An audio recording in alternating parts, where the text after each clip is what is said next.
harka fuunee jira jirtu hordoftoota kiyya jaalatamuudhaaf kabajamoo nageenya raarri waaqayyoo isiniif haa ta'u akkam jirtan jechaa yoo jennee jirra anaa dhufu bakka nagaan dhuftanii maamiloota kiyya kabajamoo egaa guyyaa har'aa kana oduu waa'ee dhimma artistii keenya jaalatamaaf kabajamaa Andu'aalem Gosaa fi akkasumas du'a haadha manaasaa Qananii Addunyaa model Qananiin kan boqattee ji'a lama dabartee jirti. Isarratti manni murtii baatii lamaan obboleessa keenya hidhaa keessa tursiisan irratti dhaddachi guyyaa kaleessaa beellama qaban ture. Beellamicha san irratti wanti manni murtii dubbate tokko jira jechaadha. Innillee maalidha gaafa jettanii Andu'aalem yakka kana hundumarraa poolisiin qorannoo yeroo dheeraa ji'a lama keessatti qorannaa fudhate keessatti turtii ji'a lamaa keessatti qorannoo adda addaa geggeessee karaa ragaalee namoota dhuunfaa akkasumas qorannoo mana isaa keessaa akkasumas karaa rakkabootii dhiiga mana keessa jira dabaddabaa ture namoonni jedhullee qorannoo mana isaa irratti illee meeshaa irratti illee raajiin kaafame qorannoo adda addaa dabalataan gaggeeffame irratti qorannoon argame bilisa ta'uudha jechaadha obboleessi keenya. Haqni hin qal'atti malee hin cittuu jedha Oromoon gaafa mammaaku. Egaa akkuma beekamu obboleessi keenya Andu'aalem Gosaa turtee ji'a lama mana hidhaa turullee poolisiin ragaa qorannoo hundi qorachaa ture hunda galmee cufee mana abbaa alangaatti kenne. Abbaan alangaa fuudhee mana murtiitti dabarsee galmeen cufamee jira jechaadha. Galmee haaraa banachuu barbaadan dhaddacha irratti jechaadha. Torbaan lama dabalata kenneefii jira. Haga sanii garuu Andu'aalem bakkuma jiru akka turu itti himame jechaadha. So dhugaan haguma fedhellee qal'attullee hin cittu.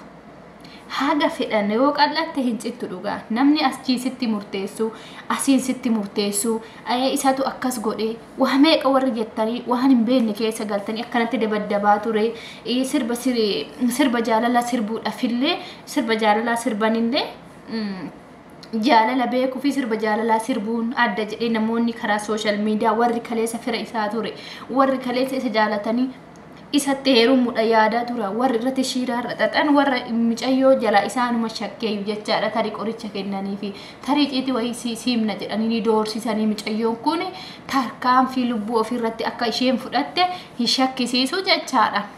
So kanarratti ani maal jechuun akka barbaade guyyaa har'aa kana jechaadha dhaddachi galmeen cufamee jira.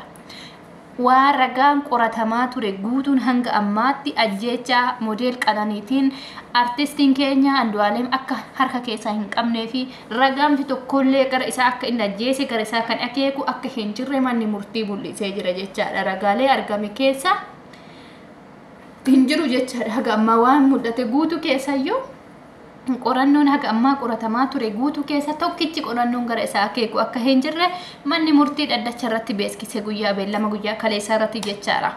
Egaa namoonni guyyaa duraanii shiira irratti xaxaa turtanii isatu ajjeesee achi na qaba as na buusa jechaa turtan haqa malee hin ta'u. Mucayyoo keenya obboleetti keenya model Qananiillee ni jaallanna. Garuu isheen haqa ishee eenyu ka baasu Waaqa. Garuu inni akka ajjeesne ragaan guutuun irraa bilisa akka inni ta'e ibsee jira jechaadha manni murtii. Haga amma qorannoon ji'a lama guutuu qoratame reeffa isheetti irratti qorannoon taasifame akka qaqqabbiin harkaa nama tokko irra hin mul'isne hima jechaadha. Tarii akkuma jedhame fooqirraaf darbite tarii immoo qoricha dhuddes ta'u waan ittiin duute san rabbii fi ishii beeka. Akkasumas nama guyyaa san maddii jirutu beeka malee waan beeknu hin jiru jechaadha. Kana kan baasu immoo Waaqa qofa. Waan hin beeknetti cucubbuu dubbachaa turtan jechaadha. Namoonni social media kana dura waa meeqa haasa'aa turtan tokkoon keessan jechaadha. Isatu ajjeese, isumatu ajjeese, artistii Taajuu Shurrubbeetuyyuu akkasitti halawaa ajjeese, innis kunis hin ajjeesa, mucaan sakkaaraa midhaa, hin dhugaa, hin ta'a, akkasii maanta siqiluu warri jechaa turtan lafatti haftan kinoo.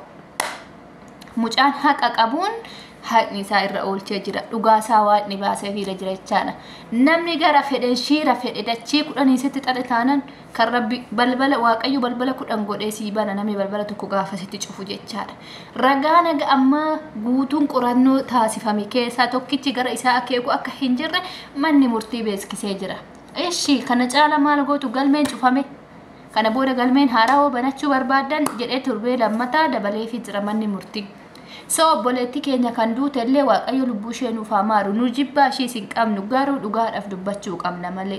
Mucaan kun dhugaa qaba akka ishee jaallatuu fi interview garaa keessatti akka ishee jaallatuu fi akka ishee bakka guddaadhaan ishee gahu akka waan baay'ee waa gochuu fi hawwii qabu dubbachaa ture jechaadha. Viidiyoo interview isaa garaa gaafa gadi fidan namni kan akkatti ishee jaallatu jaalala ishee ibsuudhaaf Qananiin jechuun fi albama isaa muuziqaa albama isaa eebba isaa sanirratti konsertii isaa eebbifame irratti dadhabbii qabdi Qananiin kana keessa jedhe gaafa san miidiyaa izbii irratti jechuudha waltajjii guyyaa san irratti ni yaadatta yoo ta'e muuziqaa kiyya eebba albama kana irratti Qananiin dadhabbii guddaa na faana qabdi akkan jabaadhee hojjedhee viidiyoo kana editingii godhee simbiraan muuziqaa kana simbiraan ga'u kan na qarqaarte Qananiidha jedhee dubbatee jira jechaadha inni. So isin maal jetture? Maal gochuu waan fakkaanne viidiyoo fiilmii faranjoota gadi buustanii kan laayifii mana keessatti girgiddaa keessatti laayifii riileeshiipii taphachaa jiran jaarsaaf jaartiin kan warra faranjoota isa san iditii gootanii dabab gootanii maatiitti mul'istanii maatii micayyoollee garaa booressaa turtan garaa dhalaa haadhallee garaa balleessaa turtanii abbaas akkasumas obboleessallee akkasumallee immoo maatii fi mucaallee diina walitti gochaa turtan jechaadha. Warroonni waan akkasii hojjechaa turtan garuu dhugaan hin qal'atti malee cittu akkuma jedhame hunu dhugaan isaa baatee jirti baga gammaddaa warri dhugaadha dhaabbachaa turtan warri mucaa cinaa dhaabbachaa turtan baga nuuf gammaddaa siniin jechuun barbaada maaliif dhugaan hin qal'atti malee cittu soo warroonni shira xaxxan namatti shabarri hin cufina isin gaafa ulaa tokko gootanii namatti cuftan akka waaqayyo kudhan godhee ulaasii nama sanii banu beeka akka waaqayyo nu argu beeka sobaan namarratti waan meeqa naasa ina hin murteessina dhugaa eenyu hagara waan dhugaan argamutti murteedhaan kaatina an gaafa duraallee murteessine gadda ishiinatti dhagame bichaaf sadheen ture mucaan kun hin godha jedheellee amanne hangituma sanillee waa meeqa nama meeqayyuu karaa dhuunfaa haasofne akka mucaan kun waan akkanaa hin raawwanne sirriitti nu badhe jechaadha. So nuti maaliif osoo nu batiin qubaan gubatinii jedha Oromoon gaafa mammaaku nuti osoo waa tokko hin hubanne murtoodhaaf jarjarra ummanni keenya kanaafuu murtoodhaan jarjarina piliis waa tokko tasgabbaa'ati ilaala wanti kun hagam tokko dhugaadha moo sobaa meeragaan irratti dhaabbanne wanna ijaan hin argin murteessinu kun bor waaqayyo biratti illee nu gaafachiisa arraba keenya kanatu nu dura du'a guyyaa san biyya lafaanu sobdi biyya lafaat amantanii hoyi lafaatana isa namnatti quba namatti qabu laaltanii nama faana quba namatti hin qabina eenyuun ta'ee tan eenyutti murteessuudhaafan eenyuun sila ta'eefan jennee of madaaluu qabna yoo of mataa keenyan to'anne ta'e hin banna jechaadha dogongoraan karaan ta'anii keessa bu'uu dandeenya. So kanuma siniin jechuun barbaada maamiloota kiyya baay'een sin jaalladhu dhugaan hin qal'atti malee hin cittu dhugaan ilma waaqatti jedha ummanni Oromoo keenya gaafa irreechaaf lagaa fi harsadeetti bahan jechaadha. Dhugaan dhuguma ilma waaqatti. Dhugaan dhuguma ilma waaqatti hin qal'atti malee hin cittu akkuma jedhame dhuguma kinoo argine jechaadha du'alee gaji alama sidhamu dhugaan isaa bahee jira. Isheen immoo dhugaa ishee kan harkaa qabu Rabbi qofa. So waga amma ragaan tokkichi jechaadha. Isheettiin mana keessatti barreeffamni yaadannoon barraa'e tokko kan ishee akka ta'e mul'ateera jedhee ragaa barreeffame ishee ta'uu irra gahamee jira jedhee manni murtii. Kanaafuu himatamaan yookiin shakkamaan badiisaa malee ji'a lamaaf mana hidhaa keessa ture akka mirgi wabiisaa eegamee fi gadi dhiifamuu abukaattoon isaa dubbatanii jiran jechaadha. Haga fedhes turu waggaa yoo hidhame umaamiti hidhaan qoraasuma dhiiratti jedha Oromooni hin tura malee gadi dhiifamuu isaa hin hafu waaqayyoollee immoo dhugaa isaa nu baasee guyyaa tokko akka gadi nuuf ba'u abdii qabna.